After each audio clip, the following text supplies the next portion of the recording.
സർവസംശയഛേദാരം സച്ചിദാനന്ദവിഗ്രഹം സദാ സുസ്മേരവദനം ബാലകൃഷ്ണം നമാമ്യഹം. സദാശിവസമാരംഭാം ശങ്കരാചാര്യമധ്യമാം അസ്മദാചാര്യപര്യന്താം വന്ദേ ഗുരുപരമ്പരാം. നാരായണം പദ്മഭുവം വസിഷ്ഠം ശക്തിം ച തത്പുത്രപരാശരം ച വ്യാസം ശുകം ഗൗഡപദം മഹാന്തം ഗോവിന്ദയോഗീന്ദ്രമഥാസ്യ ശിഷ്യം ശ്രീശങ്കരാചാര്യമഥാസ്യ പദ്മപാദം ച ഹസ്താമലകം ച ശിഷ്യം തം തോടകം വാക്തികകാരമന്യാൻ അസ്മദ്ഗുരു സന്തതമാനതോസ്മി. എല്ലാവർക്കും എൻ്റെ വിനീതമായ പ്രണാമം. ഇന്ന് നമുക്ക് വായിക്കേണ്ടത് 8-ാം അധ്യായത്തിലെ 8-ാമത്തെ പദ്യമാണ്. 107-ാമത്തെ പേജ്. മലട്ട് മകനീങ്കി വരക്കണ്ടതായി താൽ അലത്തി മകിഴും അതുപോൽ ഉലപ്പിലാ കാലം കഴിന്തതയും കാണാത്തൈ കണ്ട കളിപ്പാലും അഴുതു ശിരിപ്പാ. ഇന്നത്തെ കാലാവസ്ഥയുടെ സ്ഥിതി വെച്ച് നോക്കുകയാണെങ്കിൽ ഞാൻ വിചാരിച്ചത് ആരും കാണില്ല. 9 പേരുണ്ട്, ഞാനും കൂടെ ചേർത്ത് 10. ദശമഹ, കാരണം അറിയാമല്ലോ, ദശമഹ 10ാമൻ. അറിയാത്തവർക്ക് വേണ്ടി ഒന്ന് പറയാം. ഈ ആത്മാവിനെ എങ്ങനെയാ തിരിച്ചറിയുന്നത്? 10 പേര് ചേർന്ന് ഒരു നദി കടക്കാൻ തീരുമാനിച്ചു. നീന്തി 10 പേര് ഒരു കുഴപ്പമില്ലാതെ അക്കരയ്ക്ക് അണഞ്ഞു. എന്നാലും അവർക്കൊരു സംശയം. ഈ 10 പേരും വിഡ്ഢികളായിരുന്നു. അത് ആദ്യമേ പറയാം, 10 പേരും വിഡ്ഢികളായിരുന്നു. അപ്പൊ നമ്മൾ ഇത്രയും പേര് നീന്തി ആരെങ്കിലും മുങ്ങി മരിച്ചിട്ടുണ്ടാവുമോ? എന്തായാലും ഒന്ന് എണ്ണി നോക്കിയേക്കാം, 10 പേരുണ്ടോ എന്ന്. ആദ്യത്തെ ആൾ എണ്ണി 1 2 3 4 5 6 7 8 9 തന്നെ വിട്ടു. അയ്യോ, 9 പേരേ ഉള്ളൂ, നമ്മളിൽ ഒരാൾ മരിച്ചുപോയി. അപ്പൊ അദ്ദേഹത്തിന് വേണ്ടി നമുക്ക് അല്പം ഏതാനും കണ്ണീര് പൊഴിക്കാം, അല്പം നമ്മുടെ അനുശോചനം അറിയിക്കാം. ഉടനെ വേറൊരാൾ പറഞ്ഞു, ഹേയ്, ഞാൻ എന്നോട് ഒന്ന് എണ്ണി നോക്കാം. അയാളും എണ്ണി തന്നെ വിട്ടിട്ട്, അപ്പോഴും 9. അങ്ങനെ 10 പേര് എണ്ണി. 10 പേര് എണ്ണിയത് തന്നെ വിട്ടിട്ടായതുകൊണ്ട് 9 വരെ എണ്ണി നിർത്തി. 10ാമൻ മരിച്ചുപോയി. അപ്പോഴാണ് അവര് വിലപിച്ചുകൊണ്ടിരിക്കുകയാണ് ആ നദീതീരത്ത്. അപ്പോഴത് വഴി ഒരു വഴിപോക്കൻ വന്നു. അദ്ദേഹം കാര്യം അന്വേഷിച്ചു, എന്താ സംഭവിച്ചത്? അല്ല, ഞങ്ങൾ 10 പേര് നദി നീന്തി കടന്നതാണ്. പക്ഷെ ഇങ്ങോട്ട് വന്നപ്പോ 10 പേര് ഉണ്ടോ എന്നറിയാൻ വേണ്ടി ഞങ്ങൾ എണ്ണി നോക്കി. അപ്പോഴാണ് ഞങ്ങൾക്കൊരു സത്യം മനസ്സിലായത്, 9 പേരേ ഉള്ളൂ. ഞങ്ങൾ എല്ലാവരും എണ്ണി നോക്കി, 9 പേരെ നദി കടന്ന് ഇപ്പുറത്തെത്തിയിട്ടുള്ളൂ, ഒരാൾ മരിച്ചുപോയി എന്ന് പറഞ്ഞു. അപ്പൊ അയാള് ഇവരെ നോക്കിയിട്ട് പറഞ്ഞു, ഞാനൊന്ന് എണ്ണാം. 1 2 3. അയാള് 11ാമനാണല്ലോ, അതുകൊണ്ട് അയാൾ എണ്ണുമ്പോ കൃത്യം 10 പേര് കാണും. 10 പേരെ എണ്ണി. അപ്പൊ അദ്ദേഹം പറഞ്ഞു, 10 പേര് ഉണ്ടല്ലോ, ആരും മരിച്ചു പോയിട്ടില്ല. ഹേയ്, ഞങ്ങൾ എണ്ണിയപ്പോ 9 ഉള്ളൂ. ഒരു കാര്യം ചെയ്യാം, ഞാൻ പറയുന്നത് പോലെ ചെയ്യും. ഓരോ വ്യക്തിയെയും എണ്ണുമ്പോൾ ഓരോ അടി കൊടുക്കണം. അപ്പോൾ 1ാമൻ മുമ്പിൽ നിൽക്കുകയാണ്, എണ്ണുന്നയാള് ഒരടി കൊടുത്തു. അപ്പൊ ഒരു ശബ്ദം കേട്ടു, ടപ്പ് 1. അടുത്തവന് 2ാമന് അടി കൊടുത്തു, ടപ്പ് 2. ഇങ്ങനെ 9ാമത്തെ വ്യക്തിക്കും അടി കൊടുത്തു, 9. 10ാമനില്ല, താനും നീന്തി ഒന്നുമല്ലേ, തനിക്കും കൊടുത്ത് സ്വന്തം ശരീരത്തിൽ 10ാമത്തെ അടി. ഇപ്പൊ അടി എത്രയായി? 10. അപ്പൊ 10 ആളുണ്ട്. ഇതുപോലെയാണ് ആത്മാന്വേഷണം. എന്താണ്? തന്നെ വിട്ടിട്ട് മറ്റുള്ളതിന് പരിഗണന നൽകുന്നു. മറ്റുള്ളവയിൽ മനസ്സ് അർപ്പിച്ചത് കൊണ്ട് താൻ നഷ്ടമായതുപോലെ തോന്നുന്നു. അപ്പൊ എല്ലാവരും 9 എണ്ണി, 10ാമൻ എവിടെ പോയി എന്നായിരുന്നു ഓരോ വ്യക്തിയുടെയും ചോദ്യം. 10ാമൻ എവിടെ? 10ാമൻ എവിടെ? എണ്ണുന്നവൻ തന്നെ 10ാമൻ. തത്വമസി ശ്വേതകേതോ, അത് നീയാണ്. ഏത്? ഈ മരിച്ചുപോയി, ഒരാൾ നഷ്ടപ്പെട്ടു പോയി എന്ന് വിചാരിച്ചല്ലോ, 10ാമൻ മുങ്ങി മരിച്ചു എന്ന്. ആരും മുങ്ങി മരിച്ചിട്ടില്ല. ആ 10ാമൻ ഈ എണ്ണുന്നവൻ തന്നെയാണ്. അപ്പൊ ആ തത്വമസി ഉപദേശിക്കാനാണ് ഈ ദശമപുരുഷന്റെ കഥ. അപ്പൊ നമ്മൾ 10 പേരുണ്ടെന്ന് പറയാനാണ് ഞാനിത് പറഞ്ഞത്.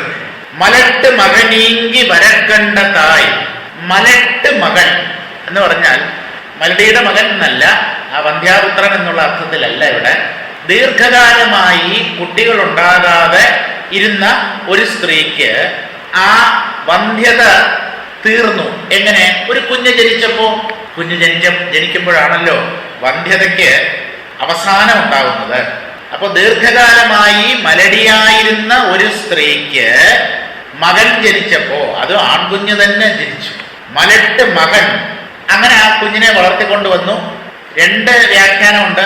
ഒന്ന്, ഉപനയനമൊക്കെ ചെയ്യിച്ചതിന് ശേഷം ഗുരുകുലത്തിൽ കൊണ്ടാക്കി ആ കുട്ടിയെ.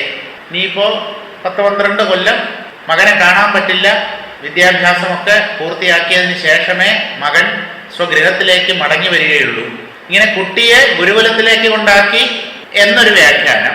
വേറൊരു വ്യാഖ്യാനം എന്ന് പറഞ്ഞാൽ മകൻ വ്യാപാരത്തിനോ ജോലിക്കോ ആയിട്ട് വിദേശത്തേക്ക് പോയി. അപ്പൊ കുറെ കൊല്ലങ്ങൾ കാണാൻ പറ്റില്ലല്ലോ.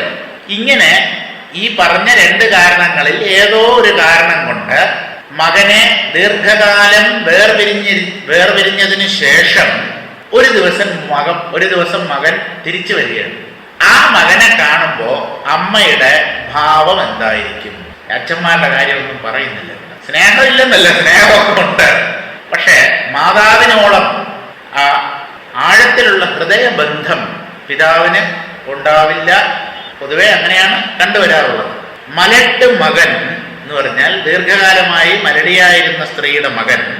നീങ്കി എന്ന് പറഞ്ഞാൽ കുറെ കാലം അകന്നിരുന്നതിന് ശേഷം അദ്ദേഹം തിരിച്ചു വരുന്നത്. കണ്ട തായ്, കണ്ട അമ്മ. മലട്ട് മകനീങ്കി വരക്കണ്ട തായ്. ഗുരുകുലവാസം കഴിഞ്ഞു മടങ്ങി വന്ന മകനെന്നോ വിദേശവാസം കഴിഞ്ഞ് മടങ്ങി വന്ന മകനെന്നോ നമുക്ക് അർത്ഥം സ്വീകരിക്കാം. ആ അമ്മ എന്താ ചെയ്യുന്നത്? താൽ അലത്തി മകിഴും അതുപോൽ. താൽ എന്ന് പറഞ്ഞാൽ താരാട്ട് എന്നാണ് വ്യാഖ്യാതാവ് അർത്ഥം പറയുന്നത്. താരാട്ട്, അതായത് തൻ്റെ മകന് പ്രായമായതായി ഒരമ്മയും അംഗീകരിക്കില്ല. മകൻ 60 വയസ്സ്, അമ്മയ്ക്ക് 85 വയസ്സ്. അപ്പോഴും ആ കൈക്കുഞ്ഞിനോടെന്ന പോലെയുള്ള ഒരു വാത്സല്യമാണ് അമ്മയ്ക്ക്. എൻ്റെ മോൻ, മകൻ കിളവനാണ്, സീനിയർ സിറ്റിസൺ ആണ്. സീനിയർ സിറ്റിസൺ ആയ മകൻ അമ്മയുടെ മുമ്പിൽ എന്നും മകൻ തന്നെയാണ്. ആ മകനോടുള്ള വാത്സല്യത്തിന് ഒരു കുറവും സംഭവിക്കുന്നില്ല. അപ്പൊ ഈ വിദേശവാസം കഴിഞ്ഞു വരുന്ന മകനെ കണ്ട അമ്മ താൽ അലത്തി. താൽ എന്ന് പറഞ്ഞാൽ താരാട്ട്. തൊട്ടിലിട്ട് താരാട്ട് പാടി ഉറക്കിയപ്പോ ഏതൊരു ഭാവമായിരുന്നോ ആ മാതൃ മനസ്സിൽ, അതേ ഭാവത്തോടു കൂടി ആദ്യമായിട്ട് കണ്ട എന്താ പറയുന്നത്? മോനെ, നീ വല്ലാണ്ടങ്ങ് ക്ഷീണിച്ചു പോയല്ലോടാ. ഇവിടുന്ന് പോയതിനേക്കാളും വണ്ണം കൂടിയിട്ടുണ്ടാവും. പക്ഷെ അമ്മയ്ക്ക് തോന്നുന്നത് മകൻ മെലിഞ്ഞു പോയി എന്നാണ്. അവിടെ നീ വേണ്ടവണ്ണം ആഹാരമൊന്നും കഴിക്കുന്നില്ലല്ലേ, 10 കിലോ കൂടിയിട്ടാണ് വന്നിരിക്കുന്നത് ബോഡി വെയിറ്റ്. അതൊക്കെ എല്ലാ മാതാക്കളിലും ജാതി മത വ്യത്യാസമന്യേ എല്ലാ അമ്മമാരിലും കാണുന്ന സ്വഭാവമാണ്. ആ മാതൃത്വത്തിന് തരക്കുറവോ തരക്കൂടുതലോ ഇല്ല, അത് തുല്യമാണ്. ജീവികൾ, പക്ഷികൾ, മൃഗങ്ങളിൽ പോലും ഈ മാതൃത്വം സമമായി സ്ഥിതി ചെയ്യുന്നു. പൂച്ചയമ്മയ്ക്ക് പൂച്ചക്കുട്ടിയോടുള്ള സ്നേഹം മനുഷ്യ അമ്മയ്ക്ക് മനുഷ്യക്കുട്ടിയോടുള്ള സ്നേഹത്തെക്കാൾ ഒട്ടും കുറവൊന്നുമല്ല. മൃഗമല്ലേ, അതിനെന്താ? ആ മാതൃഭാവം പ്രകടമാകുന്നതിന് ശരീരം ഒരു തടസ്സമല്ല, മനസ്സിലാണ് ആ മാതൃഭാവം. താൽ എന്ന് പറഞ്ഞാൽ താരാട്ട്. അലത്തി എന്നുള്ളതിന് ആ തൊട്ടിലിട്ട് ആട്ടുമ്പോഴുള്ള ആ ഒരു വാത്സല്യവും, അതുപോലെ അലത്തി എന്നുള്ളതിന് കരഞ്ഞുകൊണ്ട് മാറോടണച്ച് ആനന്ദിക്കുന്നത് പോലെ. അലത്തുക എന്ന് പറഞ്ഞാൽ ഇവിടെ കെട്ടിപ്പുണരുക, മാറോടണയ്ക്കുക എന്നാണ് അർത്ഥം. താരാട്ട് പാട്ട് പാടുമ്പോൾ ആ കുട്ടി ഏത് ഭാവത്തിലിരുന്നോ, ഒരു കൈക്കുഞ്ഞ് എന്നുള്ള രീതിയിലാണല്ലോ, ആ ഭാവത്തോടു കൂടി ഈ മകനെ അമ്മ ആലിംഗനം ചെയ്യും. അലത്തി മകിഴും, സന്തോഷിക്കും എന്നാണ് പറയുന്നത്, ആനന്ദിക്കും. കുറെ കാലത്തിന് ശേഷമാണ് മകനെ കാണുന്നത്. മകിഴും അതുപോൽ. ഇത് വേറൊരു കാര്യം പറയാൻ വേണ്ടി പ്രയോഗിച്ച ഉപമയാണ്. അതുപോലെ ഉലപ്പിലാ കാലം കഴിയുന്നതയും. ഉലപ്പ് എന്ന് പറഞ്ഞാൽ വ്യർത്ഥമായി കാലം കഴിഞ്ഞതിനെ കുറിച്ച്. കാലം കഴിയുന്നതയും, സമയം കടന്നുപോയി. എങ്ങനെയാ? വ്യർത്ഥമായി, ഒരു പ്രയോജനവുമില്ലാതെ, നിഷ്ഫലമായി. ഏത് സമയമാണ് കഴിഞ്ഞു പോയത്? തൻ്റെ പൂർവ്വജന്മങ്ങൾ. എത്രയോ ജന്മങ്ങൾ തൻ്റെ അന്തരാത്മാവിനെ അറിയാത്തത് കൊണ്ട് മാത്രം കടന്നുപോയി. അവയൊക്കെ പാഴായിപ്പോയി എന്നാണ്. കഴിഞ്ഞുപോയ ജന്മങ്ങളിൽ അനന്തമായി കാലത്തെ താൻ വ്യർത്ഥമാക്കിയതിനെ അറിയുന്നു. ഓരോ ആയുസ് എന്ന് പറഞ്ഞാൽ ഏറ്റവും കുറവെടുത്താൽ തന്നെ പട്ടിയും പൂച്ചയും അവിടെയൊന്നും ഈ ആത്മാവിനെ അറിയാനുള്ള സാധ്യത തന്നെ ഇല്ല. മനുഷ്യജന്മത്തിൽ മാത്രമേ അതിനുള്ള ഒരു വിദൂര സാധ്യത പോലും കാണപ്പെടുന്നുള്ളൂ. അങ്ങനെ എത്ര ജന്മം? 9 മാനിടം എന്നാണ്. ഓരോ ജീവനും 84 ലക്ഷം ജന്മങ്ങളുണ്ടെന്നാണ്. അതിൽ 9 ലക്ഷം ജന്മങ്ങൾ മനുഷ്യജന്മമായിരിക്കുന്നതാണ്. 9 ലക്ഷമേ. അതിൽ ചിലപ്പോൾ 5 വയസ്സ് വരെ ജീവിച്ചിട്ട് മരിച്ചതാവാം, 10 വയസ്സ്, 25, 50, 100. എന്നാൽ ഒരു ശരാശരി ഒരു 50 വയസ്സ് അല്ലെങ്കിൽ 40 വയസ്സെടുത്താൽ തന്നെ 9 ലക്ഷം ഗുണം 40, 3,60,00,000 വർഷം. 3,60,00,000 വർഷമേ പാഴാക്കി കളഞ്ഞത്. ഒന്ന് ആലോചിച്ച് നോക്കൂ, എത്ര വലിയ സമയമാണത്. അപ്പൊ കഴിഞ്ഞുപോയ ജന്മങ്ങളിൽ അല്ലെങ്കിൽ ഈ ജന്മത്തിൽ തന്നെ ആത്മസാക്ഷാത്കാരം കിട്ടുന്ന ആ നിമിഷം വരെ താൻ തൻ്റെ ജീവിതത്തെ വ്യർത്ഥമാക്കി കളഞ്ഞു. അതിനെ ഓർത്ത് കാലം കഴിന്തതൈ ഉലപ്പില കാലം കഴിന്തതൈ, പ്രയോജനമില്ലാതെ നിരർത്ഥകമായി താൻ അമൂല്യമായ ദിനങ്ങളെ വർഷങ്ങളെ പാഴിൽ കളഞ്ഞു. കാലം കഴിന്തതയും, അതിനെ ഓർത്ത് സങ്കടം, ഒരല്പം മനപ്രയാസം. സങ്കടം എന്ന് പറഞ്ഞാൽ കരയാൻ മാത്രമുള്ള ദുഃഖമൊന്നുമില്ല, ഞാനിങ്ങനെ പാഴാക്കി കളഞ്ഞുവല്ലോ എന്നൊരു പശ്ചാത്താപം. കഴിന്തതയും. ഇനി അതിനോടൊപ്പം സന്തോഷത്തിനും വക നൽകുന്ന ഒരു സംഗതിയുണ്ട്. എന്താണ് സന്തോഷത്തിന് വക നൽകുന്ന സംഗതി? കാണാത്ത കണ്ട കളിപ്പാലും, താൻ ഇന്നേ വരെ കാണാത്ത ആ ആത്മസ്വരൂപത്തെ താൻ ഇപ്പോൾ കണ്ടു. അതുകൊണ്ടുണ്ടായ സന്തോഷവും ഈ സങ്കടത്തോടൊപ്പം ഉണ്ട്. സങ്കടം എന്തിനെ ചൊല്ലിയ? ഇത്രയും ജന്മങ്ങൾ താൻ പാഴാക്കി കളഞ്ഞുവല്ലോ എന്ന കാര്യത്തെ ചൊല്ലി. സന്തോഷം എന്താണ്? ഇത്രയും കാലം താൻ അറിയാതിരുന്ന തൻ്റെ തന്നെ അന്തരാത്മാവിനെ തനിക്കിന്ന് സാക്ഷാത്കരിക്കാൻ കഴിഞ്ഞുവല്ലോ. ആ ആനന്ദാനുഭൂതി ഇപ്പോൾ അനുഭവപ്പെട്ടു തുടങ്ങിയിരിക്കുന്നു. അതുകൊണ്ടുള്ള ഒരു സന്തോഷം, ഒരു കൃതാർത്ഥത, ജന്മം സഫലമായി എന്ന ഒരു തോന്നൽ. കാണാത്ത കണ്ട കളിപ്പാലും, ഇതുവരെ കാണാത്ത അഥവാ ലഭിക്കാത്ത ആത്മാവിൻ്റെ അരുൾ അല്ലെങ്കിൽ കൃപ, അതിനെ ഓർത്ത് കരയുകയും, ഇപ്പോൾ അത് കിട്ടിയല്ലോ, കിട്ടിക്കഴിഞ്ഞല്ലോ, ഞാൻ ധന്യനായല്ലോ എന്നോർത്ത് ഒരു സന്തോഷം. ചില ബിസ്ക്കറ്റ് ഇല്ലേ, ഉപ്പും മധുരവും കൂടെ കലർന്ന ബിസ്ക്കറ്റ്, 50-50 എന്നല്ലേ പറയുന്നത്. Crack Jack 50-50, സ്വീറ്റുമാണ് സാൾട്ടിയുമാണ്. ഉപ്പും കലർന്നിട്ടുണ്ടാവും, മധുരവും ഉണ്ടാവും. ഇതുപോലെ ഒരു സുഖം, അതാണ് ആത്മജ്ഞാനം നേടിയ ഒരാൾ ഉള്ളിൽ അനുഭവിക്കുന്നത്. അപ്പൊ അദ്ദേഹം എന്ത് ചെയ്യും? അഴുത് ചിരിപ്പാർ, കരയുകയും ചിരിക്കുകയും ചെയ്യും. കരച്ചിൽ എന്ന് പറയുന്നത് ആ മനസ്താപം കൊണ്ട്, പാഴാക്കി കളഞ്ഞുവല്ലോ എന്നുള്ള മനസ്താപം കൊണ്ട് കരച്ചിലും. തനിക്ക് ഈ അമൂല്യമായ ആത്മാവ്, ഇന്നേവരെ സാക്ഷാത്കരിക്കപ്പെടാത്ത തൻ്റെ തന്നെ അന്തരാത്മാവായ ആനന്ദഘനമായ ആ സത്യം ഇപ്പോൾ ഞാൻ അറിഞ്ഞുവല്ലോ എന്നോർത്ത് ഉള്ളിലൊരു സന്തോഷവും. അപ്പോഴാണ് ചിരിയും വരുന്നത്. ഇങ്ങനെ അവർ കരയുകയും ചിരിക്കുകയും ചെയ്യും. അഴുത് ചിരിപ്പാർ. ഒരു സ്ത്രീ പ്രസവിക്കാതിരുന്ന് വളരെ പ്രായം ചെന്നപ്പോൾ പെറ്റുണ്ടായ ഒറ്റ മകൻ വളരെ കാലം വിദേശവാസം ചെയ്ത് മടങ്ങി വന്ന് കാണുമ്പോൾ അവൾ അവനെ അരികത്തിരുത്തി അവന്റെ വേർപാടിനെ ഓർത്ത് കരയുകയും അടുത്ത് കണ്ടതിനാലുള്ള സന്തോഷത്താൽ മോദിക്കുകയും എന്ന് പറഞ്ഞാൽ സന്തോഷിക്കുകയും ഒരേ സമയം ചെയ്യുന്നു. മനുഷ്യ മനസ്സ് രചിക്കുന്ന വികാരങ്ങൾ പലതാണ്. അത് ഇന്ന രീതിയിലേ ചിന്തിക്കൂ, ഇന്ന രീതിയിലേ അതിൻ്റെ ഭാവനകൾ പ്രകടമാകൂ എന്നൊന്നും നിയമമൊന്നുമില്ല. ഏത് തരത്തിൽ വേണമെങ്കിലും ആവാം.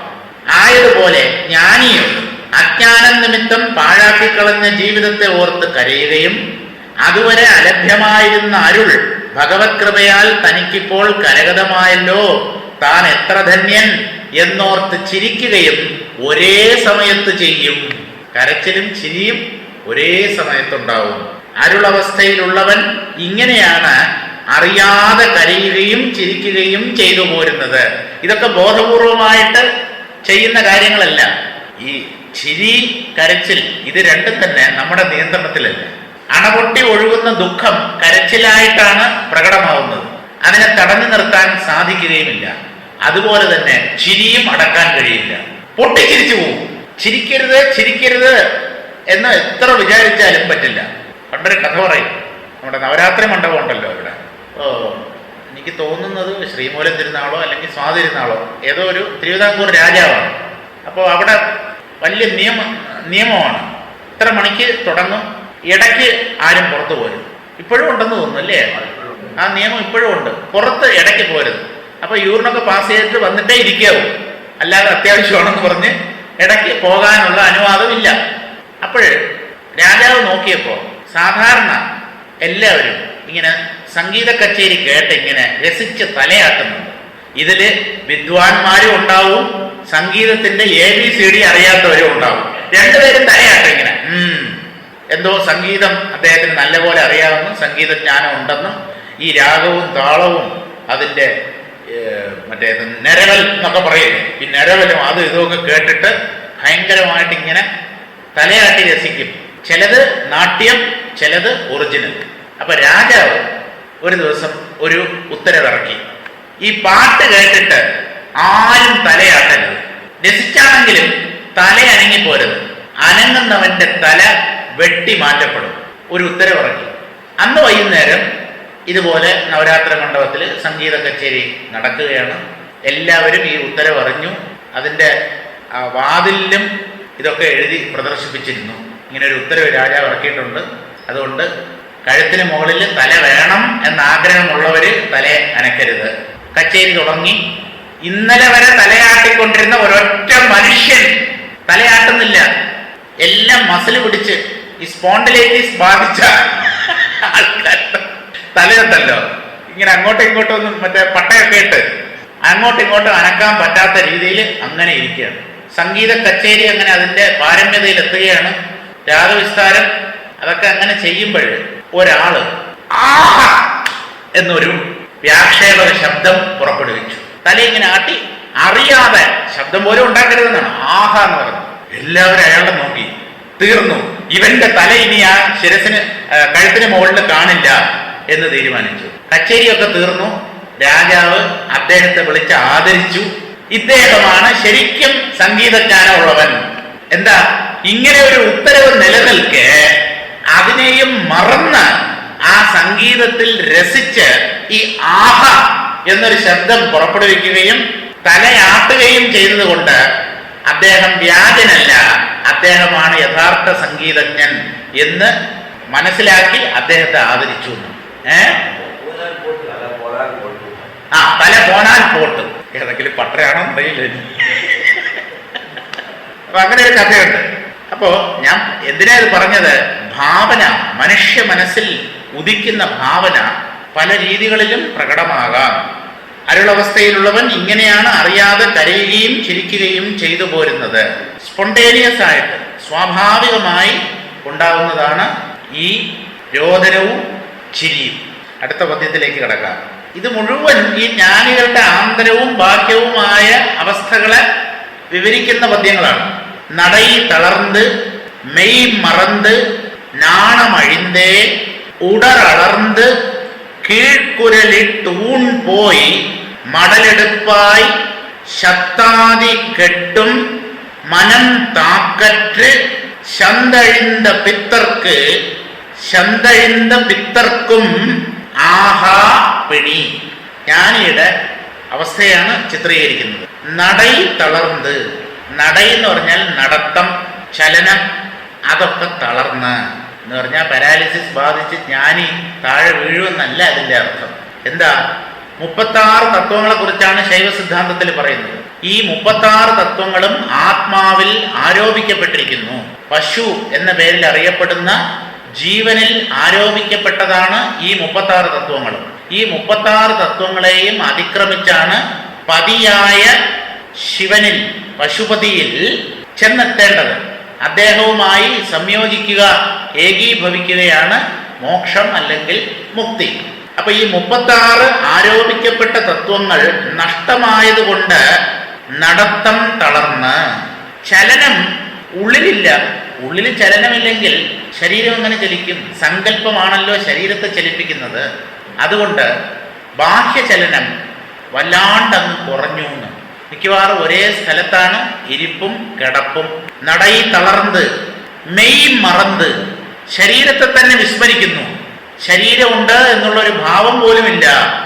നാണമഴിന്തേ ലജ്ജയകന്ന്, ലജ്ജ നശിച്ച്. ഇന്നലെ പറഞ്ഞു നാണം കെട്ടവരാണ് ഈ ആത്മജ്ഞാനികളെന്ന്. എന്താണ്? മറ്റുള്ളവർ തന്നെ കുറിച്ച് എന്ത് വിചാരിക്കും? ഇങ്ങനെയുള്ള പരിഗണനകൾക്കൊന്നും ഇടം കൊടുക്കാതെ സ്വതന്ത്രമായി കഴിയുന്നു ഒരു ജീവൻ മുക്തൻ. നമുക്കൊക്കെ ഈഗോ, അഹങ്കാരമുള്ളവർക്കാണ് മറ്റുള്ളവർ എന്നെ കുറിച്ച് എന്ത് വിചാരിക്കും. അപ്പൊ അതിൻ്റെ ആ കേന്ദ്രബിന്ദു ഞാൻ എന്ന ഭാവമാണല്ലോ. അതില്ലെങ്കിൽ, ഞാനില്ലെങ്കിൽ എനിക്കെന്ത് മറ്റുള്ളവർ? ഞാനും ഞാനല്ലാത്തവരും, അതാണ് മറ്റുള്ളവർ. ഞാനെന്നുള്ള ഭാവം തന്നെ ഉള്ളിൽ അസ്തമിച്ചവന് എന്ത് മറ്റുള്ളവർ? അതാണ് നാണം അഴിന്തേ ഉടറളർന്ന്. അത് പിരിക്കേണ്ടത് ഉടൽ തളർന്ന്. അത് തമിഴ് സന്ധിയിൽ ഇങ്ങനെയാണ് ആവുന്നത്.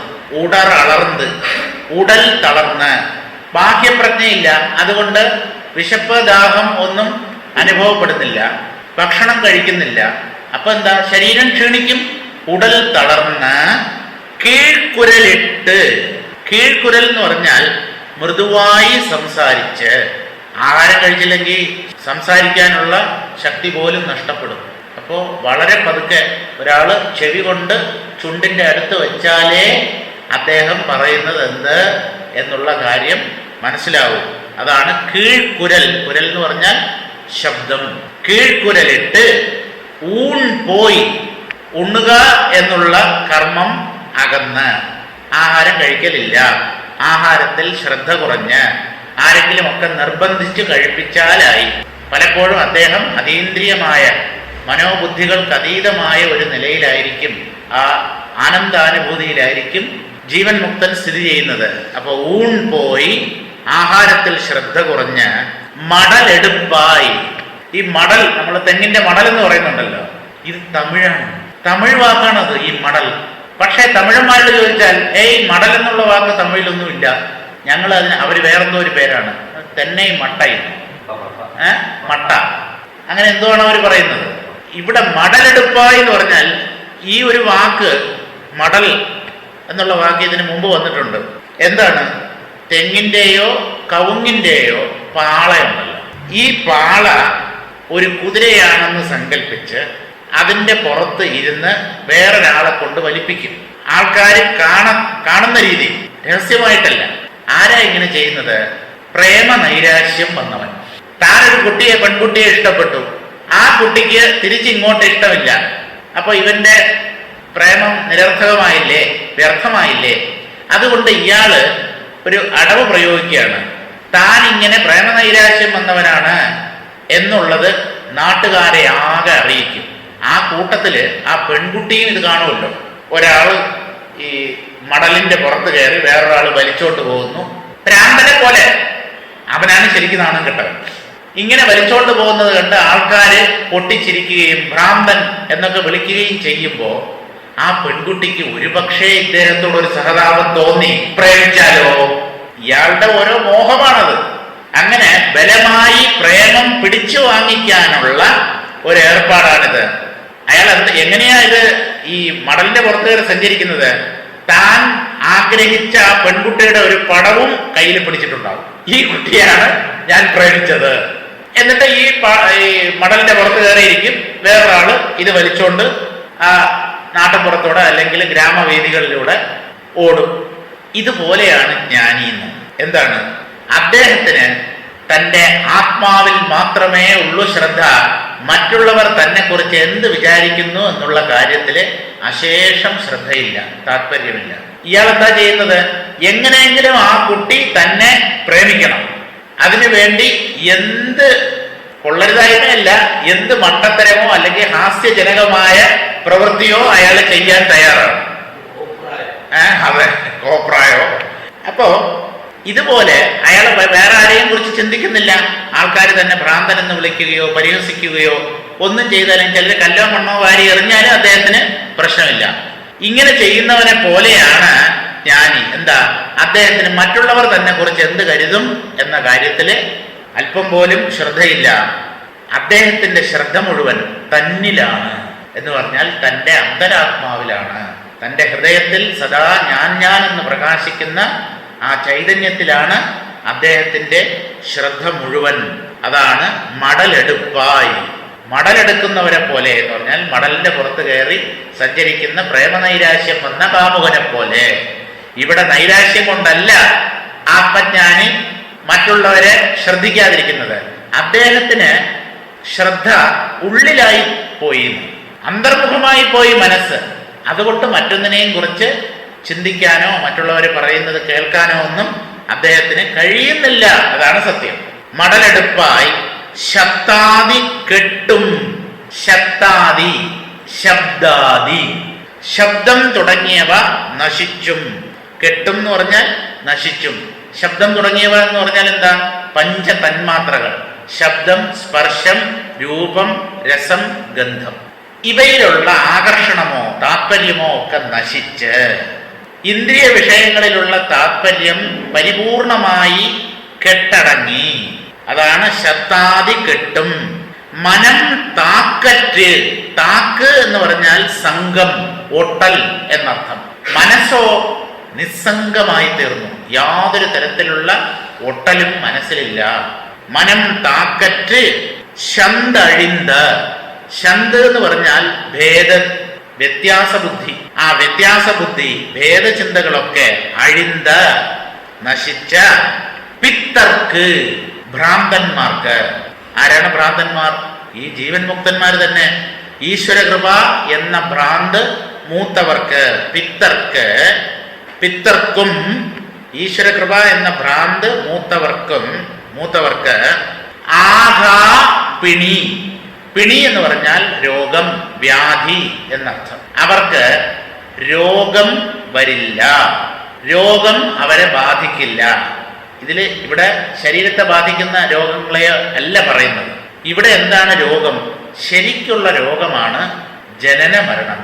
എത്ര പ്രാവശ്യമായി, എത്ര കാലമായി ജനിച്ചു മരിക്കുന്നു. ഒരു ശരീരത്തിൽ അസുഖം വന്നാൽ ആ ശരീരം പതിക്കുമ്പോൾ ആ ശരീരത്തോടൊപ്പം അസുഖവും നശിക്കും. ക്യാൻസർ പോലും അങ്ങനെയാണല്ലോ. ആ ശരീരത്തെ നമ്മൾ ചാമ്പലാക്കി കളഞ്ഞാൽ, അല്ലെങ്കിൽ ഭൂമിയിൽ കുഴിച്ചിട്ടാൽ ക്രമേണ അത് ജീർണിച്ച് ഇല്ലാതാവുമ്പോൾ അതിൽ കുടികൊണ്ടിരുന്ന രോഗവും ഇല്ലാതെയാവും. അപ്പൊ രോഗം ശരീരനാശത്തിൽ ഇല്ലാതാവും എന്നുള്ളത് എല്ലാവർക്കും അറിയാം. പക്ഷേ ശരീരങ്ങളെ വീണ്ടും വീണ്ടും ഉണ്ടാക്കുന്ന ഒരു രോഗമുണ്ടല്ലോ നമ്മുടെ ഉള്ളിൽ, ഞാൻ എന്ന അഹങ്കാരം, ഞാനൊരു വ്യക്തിയാണ് എന്ന വിചാരം. അതുള്ളിടത്തോളം ജനിച്ചു മരിക്കുകയേ നിവൃത്തിയുള്ളൂ. ജനന മരണ ചക്രത്തിൽ നിന്ന് ഒരു രക്ഷ സാധ്യമല്ല. അതിനെയാണ് ഇവിടെ പിണി, രോഗം എന്ന് പറയുന്നത്. എന്താ? ജനിച്ചത് മുതൽ മരിക്കുന്നത് വരെയും, പിന്നെ ആ മരണം എന്ന് പറയുന്ന ദുഃഖവും. ഈ ജീവിതം എന്ന് പറയുന്നത് അത്ര സുഖകരമായ ഏർപ്പാടൊന്നുമല്ല.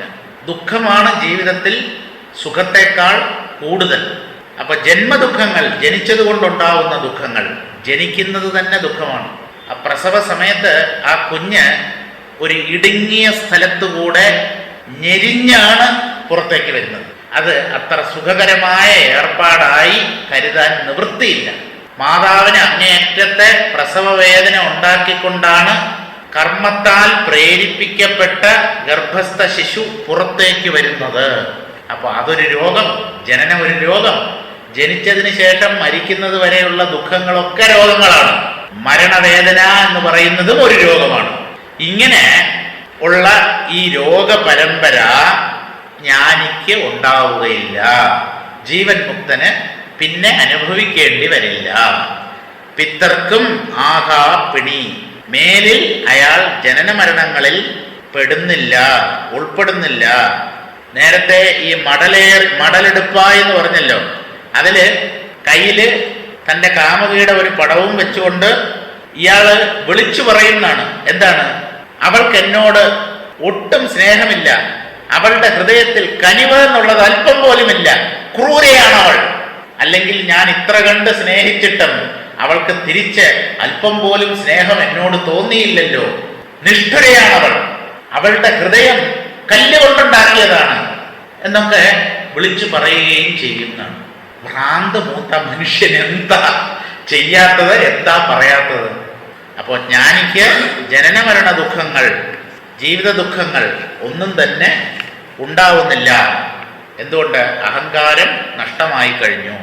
ഇന്ദ്രിയങ്ങൾ അടങ്ങിപ്പോകയാൽ അരുൾ ആവേശിച്ചവർ നടന്നു തളരുന്നു. നടന്നു തളരുന്നു എന്നല്ല, നടത്ത നിന്നു പോകുന്നു എന്നാണ്. നടയിൽ തളർന്ന് എന്ന് പറഞ്ഞാൽ നടത്തം തളർന്നു പോകുന്നു എന്ന് പറഞ്ഞാൽ നടക്കുന്നില്ല. അവർ ചലിക്കാൻ തന്നെ അവരെ കൊണ്ട് സാധിക്കുന്നില്ല. ശരീരം മറന്ന് ലോകർ ഹസിക്കുമെന്ന ലജ്ജാബോധവും ഇവരെ വിട്ടകലുന്നു. ശരിക്ക് ആഹാരമില്ലായകയാൽ ഇവരുടെ ശരീരം ക്ഷീണിക്കുന്നു. മൗനികളാകയാൽ കീഴ്ക്കുരൽ, കീഴ്ക്കുര എന്നാണ് ആ പുസ്തകത്തിൽ എഴുതിയിരിക്കുന്നത്, ഒരു ഇല്ലും കൂടെ എഴുതി ചേർത്തോളുക. കീഴ്ക്കുരൽ വിട്ട് തന്നെയാണ് ഇവരുടെ വർത്തമാനം. വെറും കുര എന്ന് പറയുന്നത് പട്ടിയുടെ ശബ്ദത്തിനാണ് നമ്മൾ കുര എന്ന് പറയുന്നത്. ഇവിടെ കുര അല്ല, കുരൽ. കീഴ്ക്കുരൽ വിട്ട് തന്നെയാണ് ഇവരുടെ വർത്തമാനം. അരുൾ ഭക്ഷണമാകയാൽ പതിവിൻപടിയുള്ള ആഹാരക്രമവും ഇവർക്കില്ല. ഇവർ ഭക്ഷിക്കുന്നത് എന്താ? ആത്മാനന്ദം, ആ ഈശ്വരാനുഭൂതി, അതിൻ്റെ രസമാണ് ഇവര് സദാ ആസ്വദിച്ചു കൊണ്ടിരിക്കുന്നത്. പതിവിൻപടിയുള്ള ആഹാരക്രമവും ഇവർക്കില്ല. അരുൾ പൂർണ്ണത്തിൽ തന്നെ മനസ്സറ്റ്. ഇവിടെ അരുൾ പൂർണ്ണം എന്നൊക്കെ പറഞ്ഞാൽ വേദാന്തികളുടെ ബ്രഹ്മം തന്നെയാണ്, ആത്മസത്യം. അരുൾ പൂർണ്ണത്തിൽ തന്നെ മനസ്സറ്റ് ഇവർ എപ്പോഴും സഞ്ചരിക്കുകയാണ്. അത് ശരിയല്ല. എപ്പോഴും സഞ്ചരിക്കുകയാണ് എന്നല്ല. കാരണം ഇദ്ദേഹം ഈ മടലെടുപ്പായി എന്ന് പറഞ്ഞല്ലോ.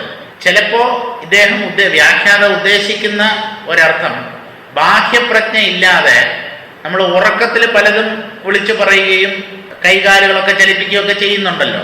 അതുപോലെയുള്ള അംഗചലനങ്ങൾ ഒരു പക്ഷേ ഈ ജീവൻ മുക്തനിൽ പ്രത്യക്ഷപ്പെട്ടേക്കാം. അങ്ങനെയുള്ള ചലനങ്ങൾ ബോധപൂർവമായിട്ടുള്ള ചലനമല്ല, ജാഗ്രതയിലുള്ള ചലനമല്ല. മനസ്സ് ദേഹപ്രജ്ഞയെ ഉപേക്ഷിച്ചിട്ടിരിക്കുമ്പോൾ ഉള്ള, അപ്പോൾ ചലനം ഉണ്ടാവുമോ എന്നറിയില്ല. അങ്ങനെ അഥവാ അങ്ങനെ എന്തെങ്കിലും ചലനങ്ങൾ ഉണ്ടെങ്കിൽ അതിനെയാണ് ഇവിടെ പറയുന്നത്.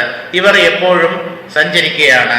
ശബ്ദാദി വിഷയങ്ങളും ഇവരിൽ നിന്നകന്ന് മനസ്സും നശിച്ച് ലോകഭോഗങ്ങളിലുള്ള രതിയും പാടെ ഒടുങ്ങി ജ്ഞാനഭ്രാന്ത് പിടിച്ച് ആനന്ദപൂർണരായി ദിഗ്ഭേദം കൂടാതെ സഞ്ചരിക്കുന്ന ഈ ദിവ്യാത്മാക്കൾക്ക് അനന്തര ജന്മം നിമിത്തം ഉണ്ടാകാവുന്ന ദുഃഖം ഉണ്ടാകുകയേയില്ല. ഇനിയൊരു ജന്മം ഇവർക്ക് ഉണ്ടാവില്ല. അവരുടെ ചരമജന്മമാണത്. നമ്മൾ ചരമം എന്ന് പറഞ്ഞാൽ മരണം എന്നുള്ള അർത്ഥത്തിലാണ് സാധാരണ ചരമക്കോളം, ഒന്നാം ചരമവാർഷികം, രണ്ടാം ചരമവാർഷികം എന്നൊക്കെ പറയുന്നു. ചരമജന്മം എന്ന് പറഞ്ഞാൽ ഒരു ജീവന്റെ അവസാനത്തെ ജന്മം. ഏത് ജന്മത്തിലാണോ അയാൾക്ക് ജ്ഞാനപ്രാപ്തി ഉണ്ടാവുന്നത് അതാണ് അദ്ദേഹത്തിന്റെ അവസാനത്തെ ജന്മം. ആ ശരീരം പതിച്ചു കഴിഞ്ഞാൽ ഇനിയൊരു ശരീര സ്വീകാരത്തിന്റെ ആവശ്യമില്ല. അപ്പോൾ ജ്ഞാനിയുടെ ആ ശരീരത്തിന്റെ ജന്മത്തെയാണ് ചരമജന്മം എന്നതുകൊണ്ട് ഉദ്ദേശിക്കുന്നത്. അടുത്ത പദ്യത്തിലേക്ക് കടക്കാം. ജീവൻ മുക്തന്റെ സ്ഥിതിയെ തന്നെയാണ് വർണ്ണിച്ചുകൊണ്ട് പോകുന്നത്. കുറും പാട്ടും പുൻശിരിപ്പും കൂർത്തിമയാ നോക്കും വെറും ഭോഗം ശായ്ந்து വിഴിനും മറந்த തികയ്പും വിതർപ്പും തിമിർപ്പും വിറയ്പും ഉഹയ്പും തെളിന്തറിതലും. ഇതൊക്കെയാണ് ജീവൻ മുക്തന്റെ ലക്ഷണങ്ങളായി ഗ്രന്ഥകർത്താവ് അല്ലെങ്കിൽ കണ്ണുടയ വള്ളല പറയുന്നത്. കുറും പാട്ടും, കുറുകിയ പാട്ട് എന്ന് പറഞ്ഞാൽ ചെറിയ പാട്ട്, പലപ്പോഴും മൂളിപ്പാട്ടായി. നമ്മൾ എപ്പോഴാണ് പാടുന്നത്? മനസ്സ് സന്തോഷം കൊണ്ട് നിറയുമ്പോഴല്ലേ. ഇനി മനസ്സിൽ ശോകരസം നിറയുമ്പോൾ ദുഃഖഗാനങ്ങൾ നമ്മൾ പാടാറുണ്ട്. ഇത് അങ്ങനെയുള്ള പാട്ടല്ല. കുറുകിയ പാട്ടെന്ന് പറഞ്ഞാൽ ഏതാനും വാക്കുകളിൽ ഒതുങ്ങുന്ന ചെറിയ പാട്ട് പാടിക്കൊണ്ട് നടക്കുന്നു. സന്തോഷം, ഉള്ളിൽ സന്തോഷം കരകവിഞ്ഞ് ഒഴുകുമ്പോൾ ചിലപ്പോൾ അത് സംഗീതത്തിന്റെ രൂപത്തിൽ പുറത്തു വരും. ഗാനം എന്നാണ് പറയുന്നത്. സിദ്ധന്മാരൊക്കെ പാട്ടുപാടി നടക്കുന്നവരാണ്. സിദ്ധഗീത വാസിഷ്ഠത്തിലുണ്ട്, സിദ്ധഗീത. ആ സിദ്ധന്മാര് പാടുന്ന പാട്ടാണ് ജനക മഹാരാജാവ് കേൾക്കുന്നത് പള്ളിക്കുടിൽ നിന്നുണ്ട്. എന്താ? അവര് ആത്മതത്വത്തെ കുറിച്ച് പാടുകയാണ്. കുറും പാട്ടും ചെറിയ പാട്ടും, കുറുവടി എന്നൊക്കെ പറഞ്ഞാൽ എന്താ? ചെറിയ വടി, കുറുകിയ വടി, നീളം കുറഞ്ഞത്. ഇവിടെയും കുറും പാട്ടും എന്ന് പറഞ്ഞാൽ വലിയ നീളത്തിലുള്ള വരികളൊന്നുമില്ല, ഏതാനും വാക്കുകൾ, ആ വാക്കുകളിൽ ഒതുങ്ങുന്ന പാട്ടും. പുൻശിരിപ്പും, പുഞ്ചിരിക്കും. പുൻശിരിപ്പ് എന്ന് പറഞ്ഞാൽ പുഞ്ചിരിക്കുന്ന സ്വഭാവം. വാസ്തവത്തിൽ അത് തമിഴാണ്. തമിഴന്മാരുടെ ഈ പുൻശിരിപ്പ് എന്ന് പറഞ്ഞാൽ അവർ പറയുന്ന പുൻമുറുവൽ എന്നാണ് പറയുന്നത്. പുൻമുറുവൽ, അതാണ് പുഞ്ചിരി എന്നുള്ളതിന്റെ തമിഴ് വാക്ക്. ശരിക്കും നല്ല തമിഴാണിത്, ഈ പുഞ്ചിരിപ്പ്. നമ്മൾ പുഞ്ചിരി എന്ന് ചുരുക്കും. ഈ പുഞ്ചിരിയും കൂർത്തിമയാ നോക്കും. ഇമയാ നോക്ക്, ഇമ വെട്ടാതെയുള്ള നോട്ടം. കൂർത്ത് എന്ന് പറഞ്ഞാൽ തുറിച്ച്. ആരെങ്കിലും വന്നാൽ അവരുടെ കണ്ണുകളിലേക്ക് ഇമ വെട്ടാതെ ഇങ്ങനെ ദൃഷ്ടി പതിപ്പിക്കും. ഇമ വെട്ടാതെ ഇരിക്കുക എന്ന് പറഞ്ഞാൽ തന്നെ മനസ്സിന്റെ ചാഞ്ചല്യമൊക്കെ പോയി എന്നാണ്. ഒരേ സ്ഥലത്ത് ദൃഷ്ടി പതിപ്പിക്കാൻ കഴിയുക എന്നുള്ളത് ഏകാഗ്രതയുടെ ലക്ഷണമാണ്. ഉള്ളിലുള്ള ഏകാഗ്രത പുറത്ത് കാണാം. അവിടെ നോക്കി, ഇവിടെ നോക്കി, മുകളിൽ നോക്കി, താഴെ നോക്കി, ഒരു കണ്ണ് 4-5 പ്രാവശ്യം ഇമ ചിമ്മി, അതൊന്നുമില്ല. ആരെങ്കിലും വന്നാൽ അവരെ തന്നെ ഇങ്ങനെ നോക്കിക്കൊണ്ടിരിക്കും. എന്താ? മനസ്സിന്റെ ചലനമൊക്കെ നിന്നു. അതാണ് അവര് ഇമ വെട്ടാതെ തുറിച്ചു നോക്കുന്നു. കൂർത്ത് ഇമയാ നോക്കും. വെറും ഭോഗം ശായിന്ത് വിഴിനും. വെറും ഭോഗം, വെറും ഭോഗം എന്ന് പറഞ്ഞാൽ പൊള്ളയായ വിഷയഭോഗങ്ങൾ, വിഷയസുഖങ്ങൾ. ശായിന്ത് വിഴിനും, തന്റെ പുറത്തുകൂടെ ചാഞ്ഞു വീണാലും, അതായത് സുഖം നൽകുന്ന പദാർത്ഥങ്ങളോ തന്റെ പുറത്തുകൂടെ വന്ന് വീണാലും അതിൽ ഒരു രതി തോന്നുന്നില്ല, ഇഷ്ടം തോന്നുന്നില്ല. അത് തൻ്റെ ശരീരത്തോട് ചേർന്ന് തൻ്റെ ഒപ്പം തൻ്റെ പുറത്ത് വന്ന് വീണാലും അതിനെ അനുഭവിക്കണം എന്നൊരാഗ്രഹം ഉള്ളിൽ വരുന്നില്ല. ഇതാണ് ശരിക്കുള്ള നിസ്സംഗത. അകന്നു നിൽക്കുമ്പോൾ എല്ലാവർക്കും നിസ്സംഗരായി കഴിയാം. ഈ സുഖഭോഗ പദാർത്ഥങ്ങൾ സുഖം തനിക്ക് നൽകും എന്ന് കരുതുന്ന വസ്തുക്കളോ വ്യക്തികളോ തൻ്റെ പുറത്തുകൂടെ വന്ന് വീഴുമ്പോ അപ്പോഴും ഈ നിസ്സംഗത കൈവെടിയാതെ നിൽക്കാൻ കഴിയുമോ? നിങ്ങൾ പൂർണ്ണ നിസ്സംഗരായി എന്ന്. ഇന്ദ്രിയ വിഷയങ്ങളുമായി സമ്പർക്കപ്പെടുമ്പോഴാണ് അതിൻ്റെ ആകർഷണത്തിന്റെ ശക്തി നമുക്ക് വെളിപ്പെടുന്നത്. ഞാൻ ഒരു വസ്തുവിനെയും നോക്കുന്നില്ല, ഒരു മുറിക്കകത്ത് മിണ്ടാതെ ഇരിക്കുന്നു. നമുക്ക് തോന്നും, ഓക്കെ ഏതാണ്ടൊക്കെ ആയി, നിസ്സംഗനായി കഴിഞ്ഞു, ഒന്നിലുമില്ല. നിസ്സംഗത അങ്ങനെയല്ല പരിശോധിക്കേണ്ടത്. നിസ്സംഗതയുടെ ആഴം പരിശോധിക്കേണ്ടത് എങ്ങനെയെന്ന് ചോദിച്ചാൽ, ഇന്ദ്രിയ വിഷയങ്ങളുമായി ഇന്ദ്രിയങ്ങൾ ബന്ധപ്പെടുമ്പോൾ മനസ്സ് ആ വിഷയങ്ങളെ ആഗ്രഹിക്കുകയോ അനുഭവിക്കുകയോ ചെയ്യണം എന്ന് അതിന് തോന്നുന്നില്ലെങ്കിൽ, അതാണ് സംഘം എന്ന് പറയുന്നത്. ആ സംഘമില്ലാതെയാകുക എന്ന് പറഞ്ഞാൽ ഇതൊക്കെ മുമ്പിൽ നിരന്നിരിപ്പുണ്ടെങ്കിലും ഒന്നും വേണ്ടാന്ന് മനസ്സ് അല്ലെങ്കിൽ ബുദ്ധി തീരുമാനിക്കും. അപ്പോ കർമ്മരംഗത്ത്, വ്യവഹാര രംഗത്താണ് സന്യാസം അല്ലെങ്കിൽ നിസ്സംഗതയുടെ മാറ്റ് ഉരയ്ക്കപ്പെടേണ്ടത്. ഗുഹയ്ക്കകത്ത് കഴിയുന്നവന് അവന്റെ മനസ്സിനെ പ്രലോഭിപ്പിക്കുന്ന ഒന്നുമില്ലല്ലോ. അവന്റെ മനസ്സ് കുറെയൊക്കെ ശാന്തമായിരിക്കും. അതല്ല കാര്യം. അവൻ ജനമധ്യത്തിലേക്ക് ഇറങ്ങി വരുമ്പോ, നഗരവീഥികളിലൂടെ നടന്നു നീങ്ങുമ്പോ, സുഖഭോഗ പദാർത്ഥങ്ങളുടെ ഒത്ത നടുക്ക് സ്ഥിതി ചെയ്യുമ്പോ അതൊക്കെ അനുഭവിക്കണം എന്നൊരാഗ്രഹം അയാളുടെ ഉള്ളിൽ വരുന്നില്ല എങ്കിൽ മാത്രം അയാളെ പരിപൂർണ നിസ്സംഗൻ എന്ന് പറയാം. അല്ലാതെ പറയാൻ പറ്റില്ല.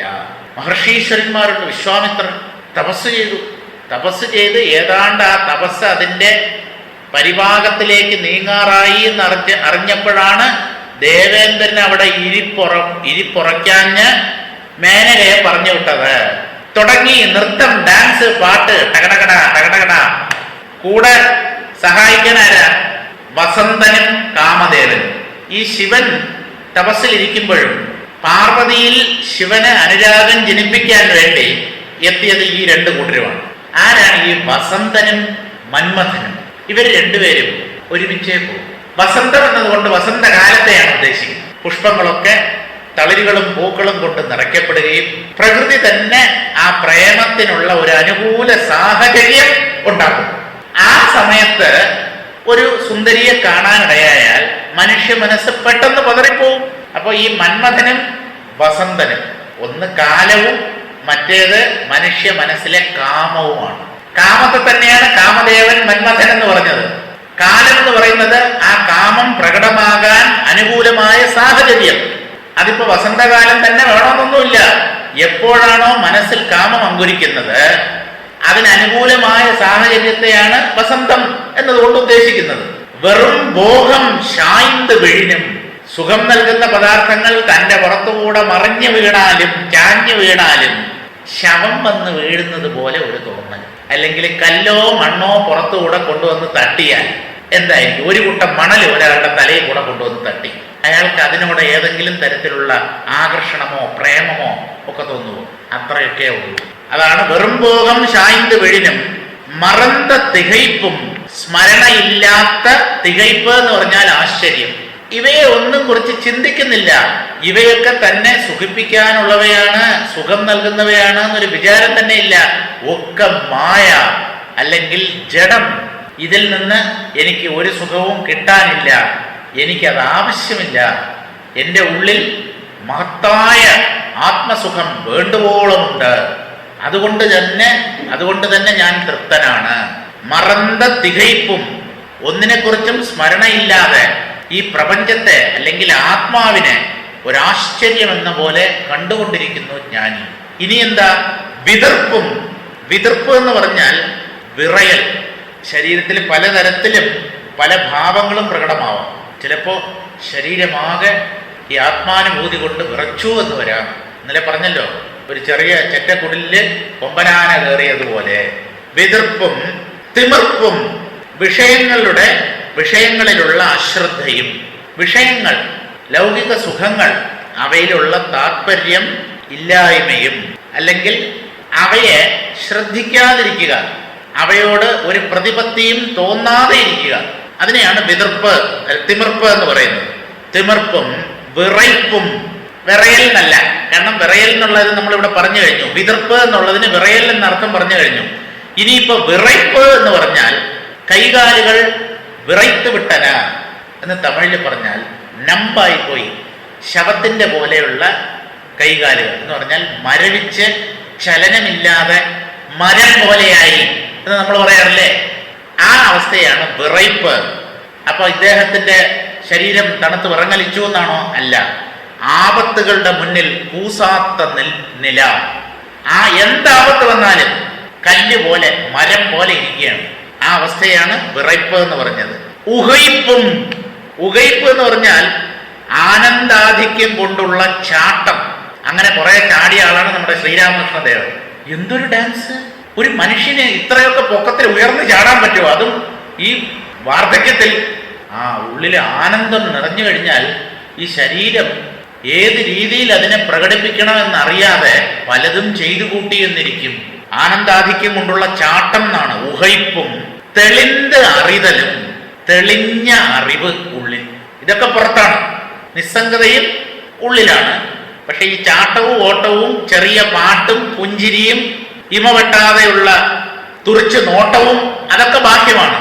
ആന്തരമായിട്ട് എന്താ? തെളിന്തറിതലും, തെളിഞ്ഞ ആത്മജ്ഞാനം, കറതീർന്ന അറിവ്, ദ്വൈതത്തിന്റെ സ്പർശം അല്പം പോലും ഇല്ലാത്ത അദ്വൈത അനുഭൂതി. തെളിന്തറിതലും കുളിർബോധത്തോടു കൂടിയ, അതായത് അന്തശീതളതയോട് കൂടിയ അറിവ്. ഇതാണ് പരയോഗത്തിൽ നിന്നും പരമാനന്ദത്തിലെത്തിയ യോഗിയുടെ ലക്ഷണങ്ങൾ. പരയോഗം എന്ന് പറയുമ്പോഴും അത് ആത്മാവിന്റെ തൊട്ട് താഴെയുള്ള സ്ഥിതിയാണ്. ആ അവസ്ഥയിൽ നിന്നും പരമാനന്ദം എന്നുള്ള നിലയിലേക്ക് കടന്ന യോഗിയിൽ പ്രകടമാകുന്ന ലക്ഷണങ്ങളാണ് ഇവയെല്ലാം. പരയോഗം നീങ്ങി സുഖാതീത നിലയിൽ നിന്ന് ആനന്ദിക്കുന്ന, ആനന്ദവും ആനന്ദത്തെ വിട്ടുള്ള ഒരു നില. നമ്മളന്ന് രണ്ട് ദിവസത്തിന് മുമ്പ് കണ്ട് പറഞ്ഞതാണ്. സുഖം സുഖാതീതം. സുഖനിലയിൽ താൻ സുഖം അനുഭവിക്കുന്നു എന്നുള്ള ഒരു നേരിയ ജീവബോധം അവശേഷിക്കും. സുഖാതീതമായ നിലയിൽ ആ വ്യക്തിബോധവും പാടെ അസ്തമിക്കും. പരയോഗം നീങ്ങി സുഖാതീത നിലയിൽ നിന്ന് ആനന്ദിക്കുന്ന മഹാത്മാക്കളുടെ ലക്ഷണങ്ങൾ ഇനിയും പറയാം, കേൾക്കുക. അതാണ് ഈ പദ്യത്തിൽ. എന്തൊക്കെ? ആനന്ദഭാരത്താൽ ലഘുഗാനങ്ങൾ പാടി ഇവർ മന്ദഹസിക്കും. എപ്പോഴും ചുണ്ടുകളിൽ ഒരു മന്ദഹാസം, മനസ്സ് ലൈറ്റായി, ഭാരം കുറഞ്ഞു, പ്രകാശമറ്റതായി തീർന്നു. അതിൻ്റെ തെളിവാണ് ഈ പുഞ്ചിരി, മൂളിപ്പാട്ട്. ഇതൊക്കെ ചിലരെയൊക്കെ കണ്ടാൽ നമുക്ക് അസൂയ തോന്നും. വലിയ സാമ്പത്തിക ശേഷിയൊന്നും ഉണ്ടാവില്ല, പക്ഷേ ഒരു ബീഡിയോ അല്ലെങ്കിൽ ഒരു സിഗരറ്റോ കത്തിച്ചിട്ട് ഇങ്ങനെ ഒരു പയറത്തിൽ ഒരു സിനിമാ പാട്ടും മൂളി. കാരണം അവൻ്റെ മനസ്സിൽ അത്ര കണ്ട് സന്തോഷമാണ്. അങ്ങനെ പോവും. ചിലപ്പോൾ കയ്യിലൊരു മൺവെട്ടിയോ കോടാലിയോ ഒക്കെ ആയിരിക്കും. കായികമായ അധ്വാനിച്ച് കുടുംബം പോറ്റുന്നവനോ അല്ലെങ്കിൽ തന്നെ പോറ്റുന്നവനോ ഒക്കെ ആയിരിക്കും. അവന് ഈ സന്തോഷം ഉണ്ടാകാൻ എന്താ കാരണം അറിയില്ല. എല്ലാവർക്കും ഏതെങ്കിലുമൊക്കെ സമയത്തിൽ സന്തോഷം ഉണ്ടാകാറുണ്ടല്ലോ. അവരിലെ സന്തോഷം പലരും ഇങ്ങനെയാണ് പ്രകടമാവുന്നത്. അതുപോലെയാണ് ആനന്ദഭാരത്താൽ ലഘുഗാനങ്ങൾ പാടി ഇവർ മന്ദഹസിക്കും.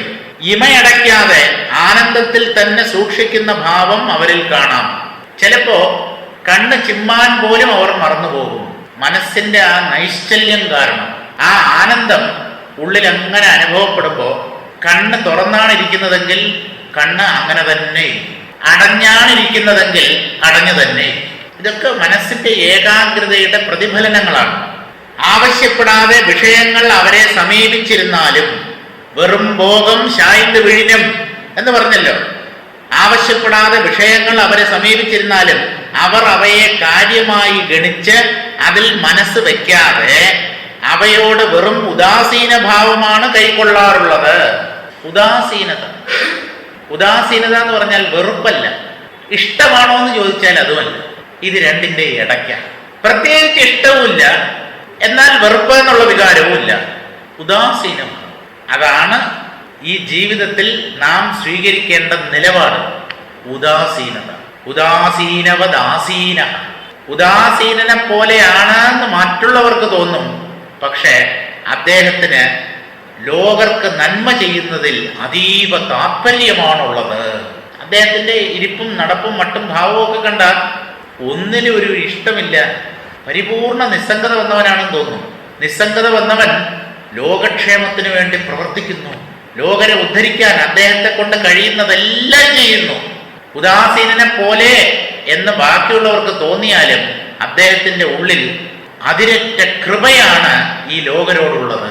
ആ സ്ഥിതി ലൗകികന്മാർക്ക് മനസ്സിലാക്കാവുന്നതിലും അപ്പുറമാണ്. വിഷയത്തിൽ തീരെ വിരക്തി പ്രദർശിപ്പിക്കും. ചില സമയം വിഷയങ്ങൾ വന്നടുക്കും നേരം നടുങ്ങുന്ന പോലെയും കാണിക്കുന്നുണ്ട്. വിറയ്ക്കുന്നല്ല, അതിനു മുമ്പ് നമ്മൾ വായിച്ചല്ലോ, വിതിർപ്പും അല്ലേ. ചില സമയത്ത് വിഷയങ്ങളെ കണ്ട് അദ്ദേഹം ഭയപ്പെടുന്നവനെ പോലെയൊക്കെ കാണും. ചില സമയത്ത് ഉദാസീന ഭാവമായിരിക്കും. ചില സമയത്ത് വിഷയങ്ങളെയൊക്കെ നല്ലപോലെ കൈകാര്യം ചെയ്യപ്പെടുന്നവനായിട്ടും കാണും.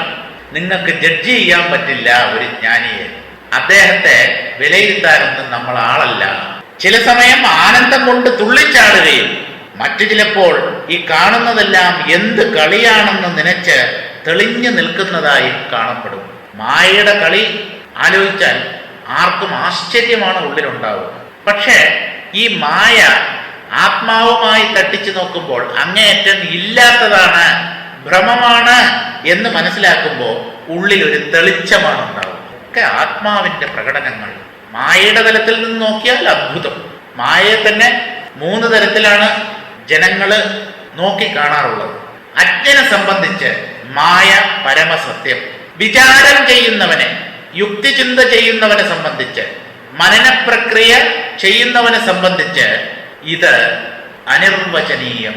അജ്ഞാനിയെ സംബന്ധിച്ച് പരമസത്യം. അല്പം യുക്തിചിന്ത ചെയ്യാൻ കഴിയുന്നവൻ അവന്റെ യുക്തിക്കണ്ണിലൂടെ നോക്കുമ്പോൾ ഇതെന്താണെന്ന് ഒന്നും പിടികിട്ടുന്നില്ല, അനിർവചനീയം. ഇനി ഒരു തത്വദർശിയെ സംബന്ധിച്ച് ഇല്ല, മിഥ്യ. ഏതാ മിഥ്യ? മിഥ്യയാണ്. മായ മിഥ്യയായി തീരും എന്ന് പറഞ്ഞാൽ അങ്ങനെയൊന്നില്ലേ ഇല്ല. നിസ്സാരം എന്നാണ് പഞ്ചദശിയിൽ പറയുന്നത്. അജ്ഞാനിയെ സംബന്ധിച്ച് പരമസത്യം, തത്വജ്ഞാനം അംഗീകരിച്ച് യുക്തിചിന്ത ചെയ്യുന്നവനെ സംബന്ധിച്ച് അനിർവചനീയം, ഒരു ആത്മജ്ഞാനിയെ സംബന്ധിച്ച് നിസ്സാരം. നിസ്സാര ഇതി നിശ്ചയ. പ്രപഞ്ചം നിസ്സാരമായി തീരണം. അത് നമ്മെ ഒരു തരത്തിലും ബാധിക്കരുത്. അതിൻ്റെ സ്വാധീന വലയത്തിൽ നാം പെടുന്നേയില്ല. നാം എപ്പോഴും പ്രപഞ്ചത്തിനേക്കാളും അല്പം ഉയർന്ന തലത്തിലാണ്. ഇതൊന്നും കണ്ട് മോഹിച്ചു പോകുന്നില്ല. അതാണ് ജ്ഞാനിയുടെ നില. അടുത്ത പദ്യം വായിക്കാം. 200 റൺ അടിക്കാം അല്ലേ?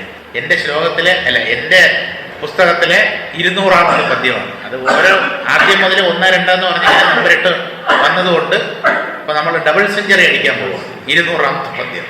കാൽ വന്നവർ കാട്ടം കൈവന്നവർ കാട്ടം മാൽ മുന്തി വന്നവർ വായ്പാട്ടും മേൽ കൊണ്ട ആനന്ദ ഉല്ലാസത്ത് ആശ്ചര്യമാരറിവാർ ഊനമ്പോർ കാണും ഉലക്. അപ്പുറത്തിപ്പുറത്തോ ഉണ്ടോ നോക്കൂ. തുടങ്ങുന്നത് കാൽ വന്നവർ കാട്ടം. എവിടെയെങ്കിലും കാണും, മറിഞ്ഞൊക്കെ കിടക്കും. ഇല്ല അല്ലേ?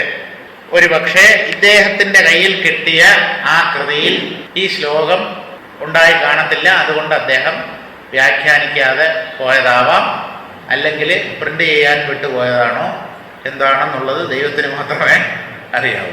ഇല്ലെന്നാണ് തോന്നുന്നത്. അതിന്റെ അപ്പുറത്തിപ്പുറത്തൊക്കെ നോക്കി കാണുന്നില്ല. പറയാനോ? പറഞ്ഞ് എഴുതുക എന്ന് പറഞ്ഞാൽ ഒരു കാര്യം. അടുത്ത ദിവസം എഴുതി കൊണ്ടുവരാം ഒരു തുണ്ട് പേപ്പറിൽ. അത് ഓരോരുത്തരും നോക്കി പകർത്തിയാൽ മതി. കാരണം നമ്മൾ തമിഴിൽ പറയുമ്പോൾ കൃത്യമായിട്ട് എഴുതിയെടുക്കാൻ പറ്റും, പക്ഷെ എഴുതുന്നത് ചിലപ്പോൾ തെറ്റായിരിക്കും. അതുകൊണ്ട് അപ്പൊ ഈ പദ്യം പറഞ്ഞ അർത്ഥം പറയാം. കാൽ വന്നവർ കാട്ടം എന്ന് പറഞ്ഞാൽ മുടന്തന് കാലുകൾ ലഭിച്ചതുപോലെയും, കാൽ വന്നവർക്ക് എന്ന് പറഞ്ഞാൽ ജന്മനാ 2 കാലും ഇല്ലാത്തവൻ അല്ലെങ്കിൽ ഏതെങ്കിലും ഒരു കാലില്ലാത്തവൻ, അവന് നടക്കാനുള്ള ശേഷി അല്ലെങ്കിൽ ആ കാലെന്നുള്ള അവയവം കിട്ടിയാൽ, ഭഗവാന്റെയോ ഇല്ലെങ്കിൽ വേറെ ഏതെങ്കിലും മഹാത്മാവിന്റെയോ അനുഗ്രഹം കൊണ്ട് അയാൾക്ക് കാലുകൾ കിട്ടിയാൽ എന്തായിരിക്കും അദ്ദേഹത്തിന്റെ സന്തോഷം? കുരുടന് കാഴ്ചശക്തി കിട്ടിയാൽ എത്രയായിരിക്കും സന്തോഷം? പൊട്ടന് ശ്രവണശേഷി കിട്ടിയാലും ഇതുപോലെ തന്നെ, കൈയില്ലാത്തവന് കൈ കിട്ടിയാലും, ഊമയ്ക്ക് സംസാരശേഷി കിട്ടിയാലും ആ ആനന്ദത്തിന് അതിരില്ല. കാൽ വന്നവർ കാട്ടം, മുടന്തന് കാലുകൾ ലഭിച്ചതുപോലെയും, കൈ വന്നവർ കാട്ടം എന്ന് പറഞ്ഞാൽ കൈയില്ലാത്തവന് കൈ കിട്ടിയതുപോലെയും എന്നല്ല, അതുപോലെ ഇരിക്കുന്നു അല്ലേ? കാൽ വന്നവർ കാട്ടം കൈ വന്നവർ കാട്ടം. കൈ വന്നവർ കാട്ടം എന്ന് പറഞ്ഞാൽ നീണ്ട കാലത്തെ പരിശീലനത്തിന് ശേഷം നൃത്തകല വശമാക്കിയവന്റെ നൃത്തം പോലെയും. ഒരാൾ ഡാൻസ് പഠിച്ചു, വളരെ കാലം പഠിച്ച് ആ നൃത്തകലയിൽ പ്രവീണനായി തീർന്നു. അങ്ങനെയുള്ള ആളുടെ നൃത്തം പെർഫെക്റ്റ് ആയിരിക്കും. ആ മുദ്രകളും ഭാവങ്ങളും അംഗചലനങ്ങളും ഒക്കെ കൃത്യമായിരിക്കും. ഒരു കുറ്റവും കുറവും ആർക്കും കണ്ടുപിടിക്കാൻ പറ്റില്ല. കൈവന്തവർക്കാട്ടം അതുപോലെ ഉള്ള ഒരു നൃത്തമാണ്. പുറത്തല്ല, അകത്ത് ജ്ഞാനിയുടെ ഉള്ളിൽ ഇതുപോലെ ഒരു നൃത്തം, ആനന്ദ നൃത്തം, ആനന്ദ താണ്ഡവം. ശിവനാണല്ലോ താണ്ഡവത്തിന്റെ ആശ. താണ്ഡവം പുരുഷന്മാരുടെ നൃത്തത്തിന് മാത്രമേ താണ്ഡവം എന്ന് പറയാറുള്ളൂ.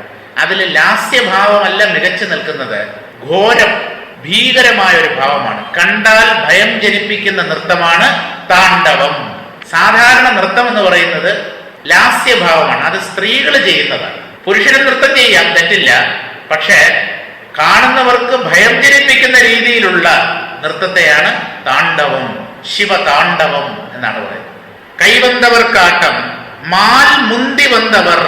മാൽ എന്ന് പറഞ്ഞാൽ അടങ്ങാത്ത കാമവികാരം, അടക്കി വെക്കാൻ പറ്റാത്ത സർവശക്തിയോടും കൂടെ പുറത്ത് ചാടാൻ വെമ്പി നിൽക്കുന്ന കാമം, അതാണ് മാൽ എന്ന് പറയുന്നത്. ഇനി തമിഴിൽ വേറൊരു വാക്കുണ്ട്, തിരുമാൽ.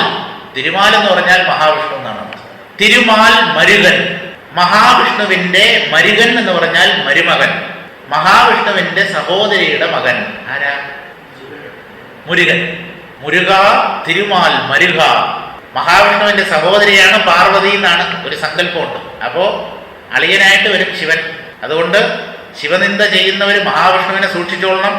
മഹാവിഷ്ണുവിനെ നിന്ദിക്കുമ്പോൾ ശിവനെയും സൂക്ഷിച്ചോളണം. കാരണം ഇവര് തമ്മിൽ നല്ല പൊരുത്തമുള്ള അളിയന്മാരാണ്. മാൽ മുന്തി വന്നവർ, അടങ്ങാത്ത കാമവികാരം ഉള്ളിൽ പൊന്തുന്നവർ. ആ പൊന്തുന്നവരുടെ വായ്പാട്ടും, മലയാളത്തിലുള്ള തന്നെ വായ്പാട്ട്, വാ തുറന്ന് നാവ് കൊണ്ട് പാടുന്ന പാട്ട്, ആ പാട്ടും മേൽക്കൊണ്ട ആനന്ദ ഉല്ലാസത്ത്. മേൽക്കൊണ്ട വളരെ ശ്രേഷ്ഠമായ ആനന്ദ ലഹരി. ലഹരി എന്നുള്ള വാക്കിന്റെ അർത്ഥം എന്താ? തിരമാല, തിര എന്നാണ് അർത്ഥം. ഹിന്ദിയിലെ ലഹർ. അല, തിര എന്നൊക്കെ പറയുന്നതിനാണ് ലഹരി. അല്ല, നമ്മൾ ഈ മദ്യം കഴിച്ചാലും ലഹരി എന്ന്, അത് തന്നെ നമ്മൾ മലയാളത്തിൽ പറയുന്നത് എന്താ, ഓളം. തിരയും ഓളവും തമ്മിൽ വലിയ വ്യത്യാസമൊന്നുമില്ല. അതായത് ഇങ്ങനെ ഒഴുകി നടക്കുന്നത് പോലെയൊക്കെ തോന്നുന്നതാണ്, എനിക്കറിയില്ല, ഞാൻ കഴിച്ചു നോക്കിയിട്ടില്ല. ഒരു ലഹരി, കാല് തറയിൽ ഉറയ്ക്കാത്ത ഒഴുകി നടക്കുന്നത് പോലുള്ള ഒരു സ്ഥിതി. മേൽക്കൊണ്ട ആനന്ദ ഉല്ലാസത്ത്, ആനന്ദ ഉല്ലാസം, ആനന്ദ ലഹരി, ആ ശ്രേഷ്ഠമായ പരമാനന്ദ ലഹരിയിൽ പെട്ട് ആശ്ചര്യമാരറിവാർ. മേൽക്കൊണ്ട ആനന്ദ ഉല്ലാസത്താശ്ചര്യമാരറിവാർ. ആശ്ചര്യം, ആശ്ചര്യം. ഈ ജ്ഞാനികൾ ഉള്ളിൽ അനുഭവിക്കുന്ന ആനന്ദ ലഹരിയുടെ മഹത്വമോ വൈഭവമോ, ആ അത്ഭുതം, ഉള്ളിൽ എന്താണ് സംഭവിക്കുന്നത്, അതൊരു അത്ഭുതമാണ് എന്നുള്ള കാര്യം ലോകരറിയുന്നില്ല. ആശ്ചര്യം ആരറിവാർ, ആരാ അറിയുന്നത്, ഇത് മനസ്സിലാക്കുന്നത്? ആശ്ചര്യം ആരറിവാർ, ആശ്ചര്യം ആരറിയുന്നു? ജ്ഞാനിയുടെ ഉള്ളിൽ എന്ത് പരിവർത്തനമാണ് സംഭവിച്ചത് ആർക്കും അറിയില്ല, അദ്ദേഹത്തിന് തന്നെ അറിയില്ല. പക്ഷെ ഇപ്പോ താനൊരു ആനന്ദാനുഭൂതിയിലാണ് എന്ന് മാത്രം അറിയാം. ആശ്ചര്യം ആരറിവാർ, ഊനം പോർ കാണും ഉലക്. ഈ ആത്മജ്ഞാനികൾക്ക് ലോകം എങ്ങനെയാ കാണപ്പെടുന്നത്? ഒരു കുറവോ ദോഷമോ മുഴുത്ത ഭ്രാന്തോ എന്ന പോലെയൊക്കെയാണ് ലോകം കാണപ്പെടുന്നത്. ഇത് ആത്മാവിന്റെ പൂർണ്ണതയുമായി താരതമ്യം ചെയ്യുമ്പോൾ അങ്ങേയറ്റം നീചം, നികൃഷ്ടം. എന്തുകൊണ്ട്? ആത്മാവ് ഉണ്ടാകാതെ, മാറ്റങ്ങൾക്ക് വിധേയമാകാതെ, നശിക്കാതെ സ്ഥിതി ചെയ്യുന്നു. അതിൻ്റെ നേരെ വിരുദ്ധ സ്വഭാവങ്ങളോട് കൂടിയതാണ് ഈ പ്രപഞ്ചം. ഇല്ലാതിരുന്നിട്ടുണ്ടായി, കുറച്ചു കാലം നിലനിന്ന് അവസാനം ഇല്ലാതെയായി പോകുന്നു, നശിച്ചു പോകുന്നു. അതുകൊണ്ട് ഈ പ്രപഞ്ചം മുഴുവൻ കുറവാണ്, ദോഷമാണ്, അല്ലെങ്കിൽ ഇതൊരു ഭ്രമമാണ്, മോഹമാണ്, മുഴുത്ത ഭ്രാന്താണ് എന്നാണ് ജ്ഞാനി പ്രപഞ്ചത്തെയും പ്രപഞ്ചവാസികളെയും കാണുന്നത്. പറഞ്ഞ പോലെ മലയാളം വ്യാഖ്യാനം അതില്ലല്ലോ. ഊനം പോർ കാണും ഉലക്. പോർ എന്ന് പറഞ്ഞാൽ ഊനം പോൽ, അത് സന്ധിയില് ഊനം പോർ കാണും ഉലക്. പ്രപഞ്ചം. ഊനം എന്ന് പറഞ്ഞാൽ അംഗവൈകല്യം എന്നാണ് അർത്ഥം. ഊനമുട്രോ തമിഴ്നാട്ടിൽ ബസ്സിലൊക്കെ എഴുതി വെച്ചിട്ടുണ്ടോ? വികലാംഗർ എന്ന് നമ്മൾ ഇവിടെ അവർക്ക് പ്രത്യേകം സീറ്റ് സംവരണം ചെയ്തിട്ടുണ്ടല്ലോ. അവിടെ എഴുതിയിരിക്കുന്നത് ഊനമുട്രോർ എന്നാണ്. എന്ന് പറഞ്ഞാൽ അംഗവൈകല്യമുള്ളവർ. ഇപ്പോഴ് വികലാംഗർ, അംഗവൈകല്യം എന്നൊന്നും പറയാൻ പാടില്ല, ഫിസിക്കലി ചലഞ്ച് അങ്ങനെയേ പറയാവൂ. ആ വാക്കുകളൊന്നും ഉപയോഗിക്കാൻ പാടില്ല എന്നാണ്. അപ്പോൾ നമുക്ക് ഇന്നത്തേക്ക് നിർത്താം. പിന്നെ ഒരറിയിപ്പുള്ളത്, ഇന്ന് മഴയായതുകൊണ്ട് വളരെ പേർക്ക് വരാൻ കഴിഞ്ഞിട്ടില്ല. അടുത്ത ബുധനും വ്യാഴവും നമ്മുടെ ക്ലാസ് ഉണ്ടായിരിക്കില്ല. അതായത് 4, 5, 6, 6ഉം 7ഉം, 6നും 7നും ഏത് ഡിസംബർ 6, 7ഉം നമ്മുടെ ക്ലാസ് ഉണ്ടായിരിക്കത്തില്ല. കാരണം ഞാൻ സ്ഥലത്തില്ല. 8 അതിൻ്റെ അടുത്ത ആഴ്ച ഉണ്ടാവും. പിന്നെ ഒരു കാര്യം അറിയിക്കാനുള്ളത്, 8-ാം തീയതി വൈലോപ്പള്ളി സംസ്കൃതി ഭവനിൽ ഋഷി സംഗമം നടക്കുകയാണല്ലോ. അതിൽ ഏതോ ഒരു സ്വാമിജി അദ്ദേഹത്തിന് വരാൻ കഴിയില്ല എന്നറിയിച്ചതുകൊണ്ട് അതിൻ്റെ സംഘാടകർ ആ സ്ലോട്ട് എനിക്ക് തന്നിരിക്കുകയാണ്. 8-ാം തീയതി സമയം 10:40 മുതൽ 11:20 വരെ, രാവിലെ 10:40 മുതൽ 11:20 വരെ. പറയാൻ ആവശ്യപ്പെട്ടിരിക്കുന്ന വിഷയം കഠോപനിഷത്തിലെ ഊർധ്വമൂലം അവാക്ഷാഖം അശ്വത്ഥം പ്രാപുരവ്യയം ഛന്ദാംസി യസ്യ പർണാനി യസ്തം വേദ സ വേദവിത്. ഗീതയിൽ അല്പം വ്യത്യാസത്തോടുകൂടി ഈ ശ്ലോകമുണ്ട്. ഊർധ്വമൂലം അവാക്ഷാഖം എന്ന് കഠോപനിഷത്ത് പറയുമ്പോൾ ഊർധ്വമൂലം അധശാഖം എന്നാണ് ഭഗവത്ഗീത പറയുന്നത് 15-ാം അധ്യായത്തിൽ. അപ്പോൾ ആ ഒരൊറ്റ ശ്ലോകത്തെ അധികരിച്ച് ഒരു 40 മിനിറ്റ് പരമാവധിയാണ്. പറ്റുമെങ്കിൽ അതിന് മുമ്പ് തന്നെ നിർത്തണം. ഒരിക്കലും ആ സമയപരിധി അതിക്രമിക്കരുത് എന്നാണ് പറഞ്ഞിരിക്കുന്നത്. അപ്പോൾ അതിനെക്കുറിച്ച് പറയാമെന്ന് ഉദ്ദേശിക്കുന്നു. അപ്പോൾ ഇന്നലെ പറയണമായിരുന്നു, ഇങ്ങനെ മഴയും കാറ്റും ഒക്കെ വരുമെന്ന് ഞാൻ പ്രതീക്ഷിച്ചില്ല. അവസാനത്തെ ദിവസം പറയാമെന്ന് കരുതി. അപ്പോൾ സഹൃദയരോട്, നിങ്ങളുടെ കൂട്ടുകാരോട് ഈ കാര്യം അറിയിക്കുക. 2 കാര്യമാണ്. അടുത്ത ബുധനും വ്യാഴവും നമ്മുടെ ഇവിടെ ക്ലാസ് ഇല്ല എന്നുള്ള കാര്യവും, 8-ാം തീയതി വെള്ളിയാഴ്ച രാവിലെ 10:40 മുതൽ 11:20 വരെയുള്ള ആ സമയം കഠോപനിഷത്തിലുള്ള ഊർധ്വമൂലം അവാക്ഷാഖം എന്ന് തുടങ്ങുന്ന ആ ശ്ലോകം. അപ്പൊ ഇന്നത്തേക്ക് നമുക്ക് നിർത്താം. ഓം പൂർണ്ണമദഃ പൂർണ്ണമിദം പൂർണ്ണാത് പൂർണ്ണമുദച്യതേ പൂർണ്ണസ്യ പൂർണ്ണമാദായ പൂർണ്ണമേവാവശിഷ്യതേ. ഓം ശാന്തി ശാന്തി ശാന്തി. ഹരി ഓം. കഥ തുറക്കണ്ട, നിങ്ങൾ കഥകൾ പൂട്ടിയിരുന്ന ആൾക്കാരില്ല എന്ന് വിചാരിച്ച് പോയിക്കോളൂ. നിങ്ങൾ തുറക്കണ്ട, തുറന്നാൽ തന്നെ ഇരിക്കുമാ ഇല്ല ഉള്ള കാര്യം.